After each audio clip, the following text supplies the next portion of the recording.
जब कोई इंसान हद से ज्यादा डेस्परेट होकर किसी के पीछे भागने लगता है तो उसकी कोई वैल्यू नहीं रह जाती। इसलिए जब मुझे पता चला कि जिस स्कूल ब्यूटी ने मुझे 99 टाइम्स रिजेक्ट किया था उसे असल में मुझसे लव एट फर्स्ट साइट हुआ था, लेकिन सिर्फ इसलिए क्योंकि वो अपने पसंद के लड़के से चेस किए जाने वाले प्रोसेस को एंजॉय करना चाहती थी, उसने मुझे बार बार रिजेक्ट किया। ये जानने के बाद मैंने डिसाइड किया कि अब मैं उसे और भाव नहीं दूंगा और मैंने अपने प्रोफेसर को फॉरेन स्टडी एक्सचेंज प्रोग्राम के लिए अप्लाई कर दिया। जाने से पहले मैंने सोचा कि जो खत्म करना है उसे पूरी तरह खत्म कर देना चाहिए, इसलिए मैंने लिन कैन्यू की बर्थडे पार्टी में उससे सारे रिश्ते तोड़ने का प्लान बनाया। लेकिन जब मैं वहां पहुंचा तो बर्थडे पार्टी पहले ही शुरू हो चुकी थी और प्राइवेट रूम के अंदर से जानी पहचानी आवाजें आ रही। लिू चंचाओ अभी तक लेट कैसे है? कहीं वो कोई सरप्राइज तो प्लान नहीं कर रहा? उसने पहले ही 99 टाइम्स प्रपोज कर दिया है और अब 100 टाइम होने वाला है। लिन कैन्यू, अब तो तुम्हें उसे हाँ कह देना चाहिए ना। हाँ बिल्कुल, तुम भी तो उसे पसंद करती हो। अगर तुमने इस बार भी अपने होने वाले बॉयफ्रेंड को रिजेक्ट किया तो हो सकता है वो सच में भाग जाए। उन लड़कियों की छेड़छाड़ सुनकर लिन कैन्यू बहुत कॉन्फिडेंट लग रही थी। लिू चंचाओ मुझे बहुत पसंद करता है, वो कहीं नहीं भागेगा। जब वो नेक्स्ट टाइम प्रपोज करेगा तब मैं उसे हाँ कह दूंगी। उसका ये ओवर कॉन्फिडेंट टोन सुनकर मुझे बहुत अजीब लगा। अब कोई नेक्स्ट टाइम नहीं हो। लिन कैन्यू को चेस करने के इन 2 सालों में मैंने अपनी सारी सेल्फ रिस्पेक्ट छोड़ दी थी। मैंने बाकी स्टूडेंट्स के ताने और मजाक को इग्नोर किया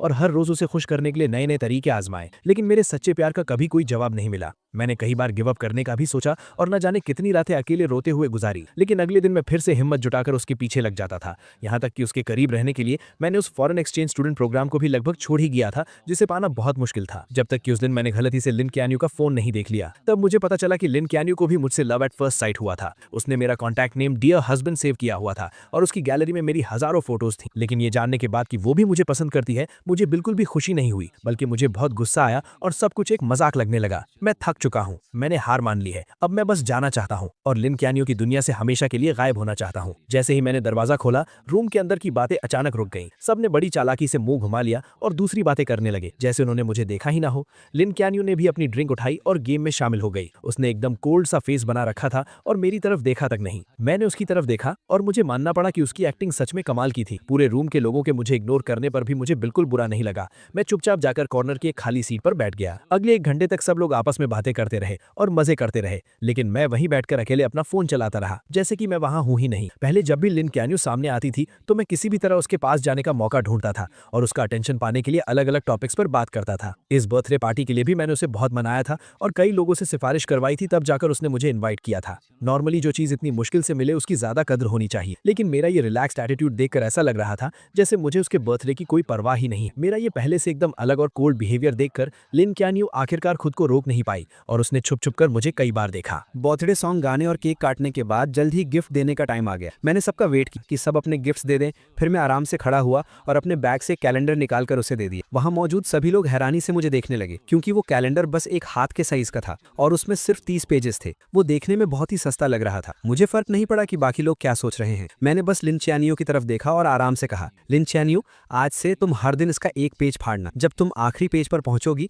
तो तुम्हारे लिए एक सरप्राइज होगा और वही मेरा तुम्हारे लिए लेट बर्थडे गिफ्ट है। ये सुनते ही उसके कुछ रूममेट जोर जोर से हंसने लगे। 100th टाइम प्रपोज करने का प्लान है क्या? तुम में सच में बहुत हिम्मत है। 2 साल हो गए और तुम अभी भी लगे हुए हो। तुम सच में चियानियो को बहुत पसंद करते हो ना? उनकी इन बातों को सुनकर लिन चियानियो ने भी यही सोचा कि ये 100th प्रपोजल का काउंटडाउन कैलेंडर है। उसके होंठों पर हल्की सी स्माइल आई, लेकिन उसने तुरंत उसे छुपा लिया और फिर से अपना कोल्ड फेस बना लिया। मैंने बस ये कहा था कि जब तुम 100 टाइम्स प्रपोज कर लोगे तब मैं इसके बारे में सोचूंगी। मैंने ये नहीं कहा था कि मैं पक्का हाँ कह दूंगी। मुझे पता था कि वो सब गलत समझ रहे थे। आखिरी पेज फाड़ने वाला दिन मेरे प्रपोज करने का दिन नहीं था, बल्कि वो दिन था जब मैं उसकी दुनिया से पूरी तरह गायब होने वाला था। मैंने कुछ एक्सप्लेन नहीं किया, बस हल्का सा हंसा और बोला, लिन चियानियो, मैं इतने टाइम से तुम्हारे पीछे हूँ लेकिन तुम्हें इंप्रेस नहीं कर पाया। मैं सच में जानना चाहता हूँ कि आखिर तुम्हारा आइडियल टाइप कैसा है। मेरे ये पूछते ही पूरा रूम शांत हो गया और सब उसकी तरफ एक अजीब सी नजरों से देखने लगे। लिन चियानियो ने मेरी तरफ घूर कर देखा, कुछ सेकंड्स तक चुप रही और फिर धीरे से बोली, मेरा आइडियल टाइप। उसने अभी बात शुरू ही की थी कि बंद दरवाजा अचानक खुला और सबका अटेंशन उस तरफ चला गया। सबकी नजरों के सामने जू यानशु एक बहुत ही ब्यूटीफुली पैक्ड बॉक्स लेकर अंदर आई। लिन चियानियो के चेहरे पर एक प्यारी सी स्माइल आ गई। Happy birthday चियानियो। लिन चियानियो की नजरें इस विश के साथ जू यानशु पर टिक गई। उसने अपनी उंगलियों से धीरे से टेबल को नॉक किया और अपनी अधूरी बात पूरी करते हुए बोली, मेरा आइडियल टाइप बेशक एक चेयरफुल और क्लीन लुक वाला हैंडसम गाय है। दरवाजे से अंदर आते ही ऐसी बातें सुनकर जू यानशु के चेहरे पर खुशी आ गई। वो जल्दी से उसके पास गई, अपना केयरफुली प्रिपेयर्ड गिफ्ट उसे दिया और उसे वहीं पर ओपन करने की जिद करने लगी। पल भर में ही सबका ध्यान भटक गया और किसी ने उस टॉपिक पर पर आगे बात नहीं की। उन दोनों को लोगों से घिरा हुआ देखकर मैंने कोई उदासी नहीं दिखाई, बल्कि मैं बहुत ही कामली वापस अपनी जगह पर जाकर बैठ गया। पूरी रात लिन चानियो जहां भी गई, जू यानशु हमेशा उसके साथ रही। वो दोनों हंस बोल रहे थे, एक दूसरे की ड्रिंक्स शेयर कर रहे थे और एक ही केक का पीस खा रहे थे। मैं चुपचाप उनकी ये क्लोजनेस देखता रहा और मेरे दिमाग में कई पुरानी यादें ताज़ा हो गई। हालांकि लिन चानियो किंगडा की स्कूल ब्यूटी है और उसके बहुत चाहने वाले हैं, लेकिन वो हमेशा लड़कों से दूर ही रहती है। उसका इकलौता एक्सेप्शन जू यानशु है, जिसके साथ वो बचपन से बड़ी हुई है। वो उसके बिखरे बालों को सेट करती है, क्लासेस में उसके साथ बैठती है और उसका बैग उठाती है और उसके लिए दूसरे कॉलेजेस की लड़कियों से बैट लगाकर कम्पीट करती है। उसकी ये सारी स्पेशल ट्रीटमेंट मेरे दिन में कांटों की तरह चुभती थी। लेकिन सच्चाई पता चलने वाले दिन मुझे समझ आया कि भले ही लिन चानियो और जू यानशु बचपन के दोस्त हों, लेकिन पहले वो इतने क्लोज नहीं थे। जू यानशु पूरा दिन लिन चानियो के पीछे घूमती थी, लेकिन उसने कभी उसे भाव नहीं दिया था। मेरी एंट्री के बाद ही उसने जानबूझकर मेरे सामने जू यानशु के साथ क्लोज होने का नाटक शुरू किया था, सिर्फ इसीलिए ताकि मुझे जेलस फील हो और मैं उसे चेज करने के लिए और ज्यादा मोटिवेट हूं। इसीलिए अब लिन चानियो को मेरे सामने ये सब नाटक देखकर मुझे सिर्फ हंसी आ रही थी। मैंने अपना ग्लास नीचे रखा, खड़ा हुआ और वॉशरूम चला गया। मैंने अपने चेहरे पर पानी के छींटे मारे, जिससे मुझे थोड़ा होश आया। मैंने अपने बैग से टिश्यू निकाला और चेहरे से पानी पोंछने लगा। मेरा चेहरा ढका हुआ था, इसलिए मुझे पता ही नहीं चला कि अचानक कोई मेरे पास आकर खड़ा हो गया। जब मैंने जू यानशु की वो अजीब सी ताने मारने वाली आवाज सुनी, तब मुझे एहसास हुआ कि कुछ गड़बड़ है। लोचेंजो, तुम इतने सालों से सिस्टर चियानियो के पीछे पड़े हो, लेकिन उसने कभी हाँ नहीं कहा, और तुम्हारी इतनी हिम्मत कि तुम बेशर्मों की तरह इस बर्थडे पार्टी में भी आ गए। मैं तुमसे रिक्वेस्ट करती हूँ, वो तुम्हें बिल्कुल पसंद नहीं करती। क्या तुम्हें थोड़ी भी सेल्फ रिस्पेक्ट नहीं है? तुम बस एक सस्ते डेस्परेट इंसान हो। उसकी बातें सुनकर मेरे चेहरे पर जरा सा भी गुस्सा नहीं। मैंने बस उसे कामली देखा और पूछा, क्या तुम्हारी बकवास खत्म हो गई? जू यानशु को मेरे ऐसे रिएक्शन की उम्मीद नहीं, इसलिए वो कुछ पल के लिए हैरान रह गई। बिल्कुल नहीं। क्या तुम्हें पता है कि पूरा स्कूल तुम्हारे बारे में क्या कहता है? 99 टाइम्स प्रपोज करने वाला डेस्परेट कुत्ता। आखिरकार तुम भी एक स्टूडेंट हो, क्या तुम्हें अपनी इज्जत की कोई परवाह नहीं है? कोई भी देखकर बता सकता है कि सिस्टर चियानियो मुझे पसंद करती है। तुम अपनी ये अंधी आंखें खोलकर क्यों नहीं देखते? उसका ये बदतमीजी भरा रवैया देखकर भी मुझे कोई फर्क नहीं पड़ा। मैंने बस अपनी नजरें उससे हटाकर उसके पीछे की तरफ कर ली और कहा, इससे पहले कि तुम और गालियां दो, अपने पीछे देख लो। मेरी नजर का पीछा करते हुए जू यानशु अजीब सा मुंह बनाकर पीछे मुड़ी और सामने दरवाजे के बाहर लिन चियानियो खड़ी थी। ऐसा लग रहा था कि वो काफी देर से वहां खड़ी थी और शायद उसने अभी अभी जो कुछ हुआ वो सब देख लिया था। ये सोचते ही जू यानशु अचानक घबरा गई। उसके चेहरे पर तुरंत वो बेचारी और मासूम सी एक्टिंग वापस आ गई और उसका सारा एटीट्यूड गायब हो गया। वो जल्दी से उसके पास गई, उसका हाथ पकड़ा और घबराते हुए एक्सप्लेन करने लगी, सिस्टर चियानियो, आपने जो देखा वैसा कुछ नहीं है। ये लूचेंजू था। पहले इसी ने मुझे परेशान किया, लेकिन लिन चियानियो को जैसे कोई फर्क नहीं पड़ा। उसने अपनी आंखों से जू यानशु को मुझे बेइज्जत करते देखा था, फिर भी उसने ऐसे बिहेव किया जैसे उसने कुछ देखा ही ना हो। उसने मेरी तरफ एक नजर देखा, फिर अपनी जैकेट उतारकर जू यानशु को पहना दी। बाहर बहुत हवा है, तुमने इतने कम कपड़े पहने हैं, कहीं तुम्हें ठंड न लग जाए। ये कहते हुए उसने उसका हाथ पकड़ा और वापस प्राइवेट रूम की तरफ मुड़ गए। जू यानशु ने भी इस रिएक्शन की उम्मीद नहीं की। ये देखकर कि लिन चियानियो को मेरे बेइज्जत होने से कोई फर्क नहीं पड़ा, जू यानशु का कॉन्फिडेंस और बढ़ गया। उसने बहुत प्राउडली पीछे मुड़कर मेरी तरफ देखा और मुझे एक मजाक उड़ाने वाली स्माइल दी। मेरा सिर नीचे था, इसलिए मैंने जू यानशु का वो ताना नहीं देखा। मैंने गीले टिश्यू को मोड़कर डस्टबिन में फेंका और मुड़कर सीढ़ियों से नीचे चला गया। सीढ़ियां एकदम शांत थी, सिर्फ मेरे कदमों की आवाज आ रही। उस अंधेरे में जो कुछ भी अभी हुआ वो मेरे दिमाग में घूमने लगा और मेरे होठों पर एक हल्की सी हंसी आ गई। जब वो जू यानशु को जैकेट पहना रही थी तो उसकी नजरें साफ तौर पर मुझ पर टिकी थी, जबकि उसके मुंह से जू यानशु की फिक्र वाले वर्ड्स निकल रहे थे। मुझे मानना पड़ेगा, उसकी एक्टिंग स्किल्स सच में कमाल। अगर मुझे उसके छुपे हुए इरादों के बारे में पहले से पता ना होता तो शायद मैं सच में उसके धोखे में आ जाता। बाहर जोरों की बारिश हो रही थी और कैब्स लगभग बंद हो चुकी थी। सब लोग बार के दरवाजे पर ही फंस गए थे। लिन चियानियो ने अपने फैमिली ड्राइवर को बुला लिया और कहा कि वो जू यानशु को घर छोड़ेगी। इतनी रात हो गई है, सब जा चुके हैं और लूचेंजू को अकेले यहाँ कैब का वेट करना अच्छा नहीं लगेगा ना। लिन चियानियो ने ड्राइवर से छाता लिया और बोली, उसके पास पैर है, वो खुद चला जाएगा। ये कहकर उसने मेरे रिएक्शन की परवाह किए बिना जू यानशु को लिया और कार में बैठ गए। बारिश में दूर जाती उस स्पोर्ट्स कार को देखकर मुझे कोई फर्क नहीं पड़ा। मैं अपनी कैब ऐप पर कैब ढूंढता रहा। ठंडी हवा में 2 घंटे से ज्यादा वेट करने के बाद जब बारिश थोड़ी रुकी, तब आखिरकार एक ड्राइवर ने मेरी राइड एक्सेप्ट की। जब मैं घर पहुंचा तो रात के 2 बज चुके थे। मैं अपने दरवाजे पर गया, पासवर्ड डाला और जैसे ही दरवाजा खुला, सामने वाला दरवाजा भी खुला। आगे से जल्दी आया करो, तुम्हारे दरवाजा खोलने की आवाज बहुत तेज है, मेरी नींद खराब होती है। मैंने देखा कि उसने अभी तक अपने कपड़े भी चेंज नहीं किए थे। मुझे सब समझ आ गया और मैं मनी मन हंसा। मैंने बस यूं ही बोला और सीधा मुड़कर अपने रूम में चला गया। मैंने लाइट्स ऑन की और दरवाजा बंद कर लिया। जब मैंने जूते चेंज कर लिए तब बाहर से दरवाजा जोर से बंद होने की आवाज आई। मैंने उस पर ध्यान नहीं दिया, अपने कपड़े उतारे, एसी ऑन किया और ब्लैंकेट ओढ़कर सोफा पर लेट गया। ये अपार्टमेंट मैंने 6 महीने पहले स्पेशली तब खरीदा था जब मुझे किसी से पता चला कि लिन चियानियो अपने हॉस्टल से बाहर शिफ्ट हो गई है। उसे चेस करने के लिए मैं भी यहाँ मूव हो गया और उसका नेबर बन गया। सुबह ब्रेकफास्ट देना, रात को गुड नाइट बोलना, हर रोज उससे मिलने के नए नए बहाने ढूंढना, ये सब मैं सिर्फ उसे इंप्रेस करने के लिए करता था। लेकिन मैं उसकी कितनी भी परवाह कर लूं, वो हमेशा मुझे इग्नोर ही करती थी। लेकिन जब मुझे उसके सीक्रेट के बारे में पता चला, तब मुझे समझ आया कि वो हमेशा बस इग्नोर करने का नाटक कर रही थी। जैसे आज रात वो बहुत पहले घर आ चुकी थी, उसने अपने कपड़े तक चेंज नहीं किए थे क्योंकि वो मेरी सेफ्टी को लेकर परेशान थी, इसलिए वो सोई नहीं। लेकिन मुझे देखते ही वो जानबूझकर उल्टी सीधी बातें करने लगी। मैं उसके इस मुंह पर कुछ और दिल में कुछ वाले नाटक से थक चुका था और अब मैं उसके इस नाटक का हिस्सा नहीं बनना चाहता था। मैंने अपना फोन निकाला, रियल एस्टेट ऐप ओपन किया और इस अपार्टमेंट की सेल लिस्टिंग डाल दी। क्योंकि मैंने जाने का फैसला कर लिया था, तो अब सब कुछ पूरी तरह से खत्म करना ही सही था। अगली सुबह एजेंट घर चेक करने आई। मैं नींद में उठा, दरवाजा खोला और उसे घर की सारी डिटेल्स बता दी। सब देखने के बाद मैं उसे बाहर छोड़ने ही वाला था कि सामने वाला दरवाजा खुल गया। लिन चियान्यू कार की कीज लेकर बाहर जा रही थी। मेरे साथ एक अनजान औरत को देखकर उसकी भौएं अचानक सिकुड़ गईं। ये कौन है? ये मेरी कजन सिस्टर है, कुछ सामान देने आई थी। मैंने बिना किसी झिझक के झूठ बोल दिया। मेरे पास खड़ी एजेंट हैरानी से मुझे देखने लगी, लेकिन वो बहुत प्रोफेशनल थी, इसलिए उसने मेरा झूठ पकड़ा नहीं और एक बहाना बनाकर वहां से चली गई। मैं वापस रूम में गया, कपड़े चेंज किए और स्कूल जाने का प्लान बनाया। लेकिन जैसे ही मैं मुड़ा, एलिवेटर के सामने कोई खड़ा था और रास्ता रोक रखा था। मैंने सिर उठाकर देखा तो वो लिन चियान्यू थी। मुझे थोड़ा अजीब लगा, क्या वो अभी बाहर नहीं जा रही थी? वो अभी तक गई क्यों नहीं? लिन चियान्यू ने मेरी आंखों में वो कंफ्यूजन देखा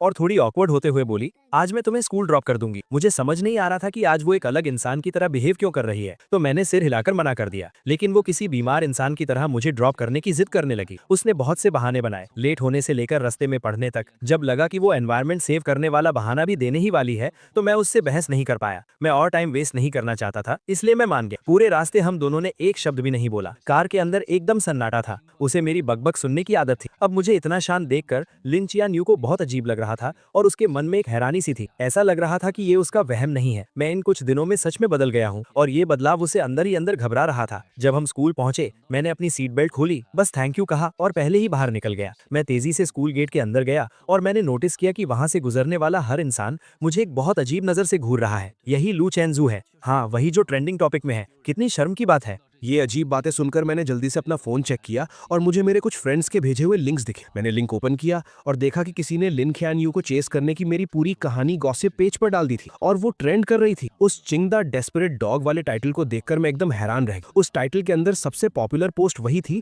जिसमें मेरे लिन ख्यानयू को चेस करने के सारे किस्से डिटेल में लिखे थे। हर एक छोटी चीज लिखी हुई थी, यहाँ तक कि मेरे लव लेटर्स का कॉन्टेंट भी पब्लिक कर दिया गया था। दूर से मैंने देखा कि स्कूल नोटिस बोर्ड के सामने बहुत सारे लोग जमा। उस बोर्ड पर मेरे लिखे हुए लव लेटर्स चिपकाए गए और वो भीड़ उन पर हंसते हुए मजाक उड़ा रही। अरे बाप रे, तुम्हारी आंखों में डूब जाना कितना क्रिंजी है। 99 लव लेटर्स। ये लव स्ट्रक लोग कितने डरावने होते हैं। क्या ये चिंगदा का नंबर 1 जीनियस नहीं है? ये इतना डेस्परेट कैसे हो सकता है? ये बेइज्जती भरे ताने सुनकर मेरा दिल बैठ। मैं सीधा भीड़ के बीच घुसा और एक एक करके सारे लेटर्स फाड़ने लगा। जब मैं आखिरी लेटर फाड़ रहा था, तभी मेरे कानों में जू यानशु की तीखी और कड़वी आवाज, सिस्टर ख्यान्यू, लू चेंजू ने आपको इतनी बार प्रपोज किया है, आपको उसके लिए कितनी फीलिंग्स है? लिन ख्यान्यू की आवाज हमेशा की तरह एकदम ठंडी थी। उसने सिर्फ एक शब्द, जीरो। दोनों मेन कैरेक्टर्स को मौके पर देखकर और मुझे सरेआम इस तरह बेइज्जत होते हुए देखकर भीड़ की हंसी और भी तेज और बेकाबू हो गई। कुछ तमाशा देखने वालों ने जानबूझकर मुझे ताना मारते हुए पूछा, लू चेंजू, तुमने 99 टाइम्स प्रपोज किया और बदले में तुम्हें जीरो मिला, क्या तुम्हें और मेहनत नहीं करनी चाहिए? तुम्हारा नेक्स्ट प्रपोजल कब होने वाला है? हम सब भी देखने आएंगे और तुम्हें कुछ टिप्स भी देंगे, कैसा रहेगा?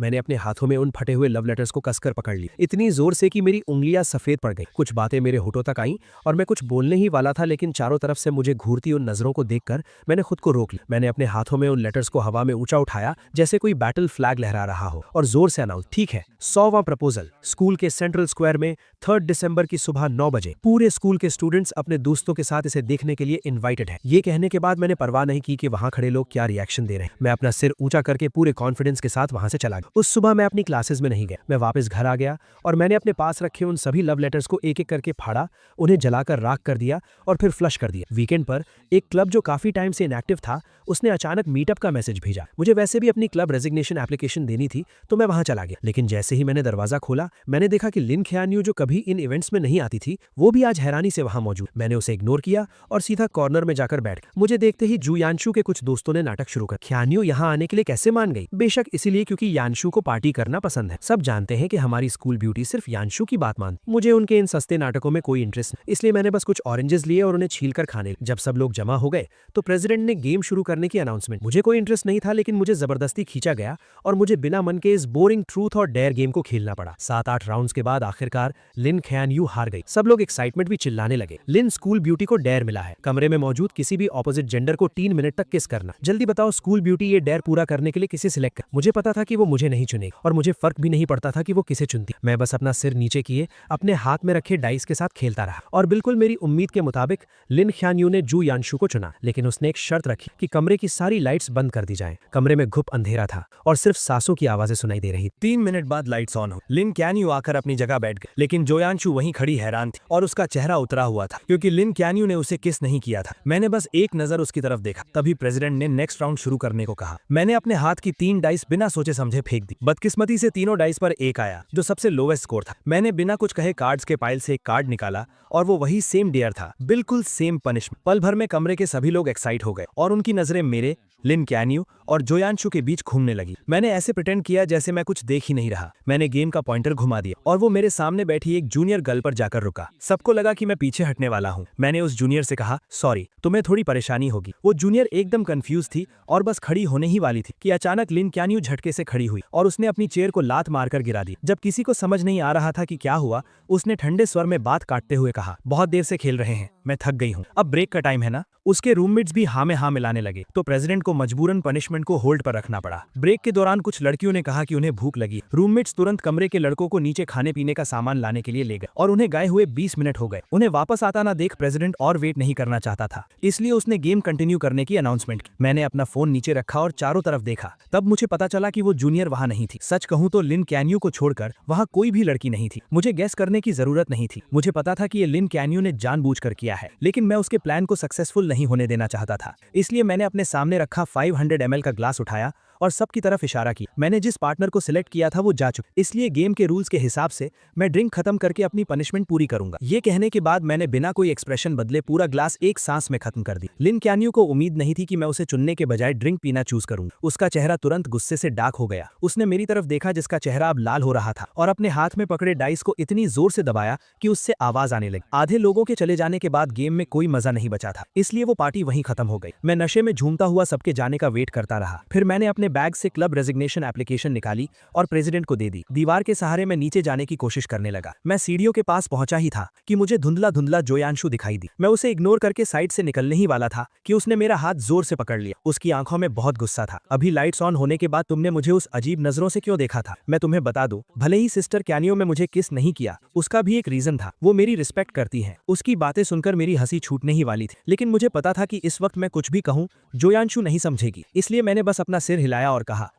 तुम बिल्कुल सही कह रही हो। ये कहकर मैंने उसका हाथ छुड़ाया और जाने लगा, लेकिन जोयांशु ने मुझे और जोर से पकड़ लिया और लगातार मुझे गालियां देने लगी। हम दोनों के बीच धक्का मुक्की होने लगी। मेरे पैर वैसे ही लड़खड़ा रहे थे और उसके खींचने की वजह से मेरा बैलेंस बिगड़ गया। मैं सीधा पीछे की तरफ गिरा और उन ऊंची सीढ़ियों से नीचे लुढ़कता चला गया। जोयांशु भी घबरा गई और उसका बैलेंस बिगड़ गया, जिससे वो भी मेरे साथ सीढ़ियों से नीचे गिर गई। ऊपर से गिरने की आवाज सुनकर जो स्टूडेंट्स अभी ज्यादा दूर नहीं गए थे वो तुरंत मुड़े और वापस भागे। हम दोनों को इतनी बुरी तरह घायल देखकर सब घबरा गए। आखिर में लिन क्यान्यू ने किसी को कांटेक्ट किया और हमें अपने फैमिली हॉस्पिटल भेज दिया। चेकअप के बाद डॉक्टर ने बताया कि मेरी हड्डी क्रैक हो गई है और अगर टाइम पर सर्जरी नहीं हुई तो मैं हमेशा के लिए डिसेबल्ड हो सकता हूँ।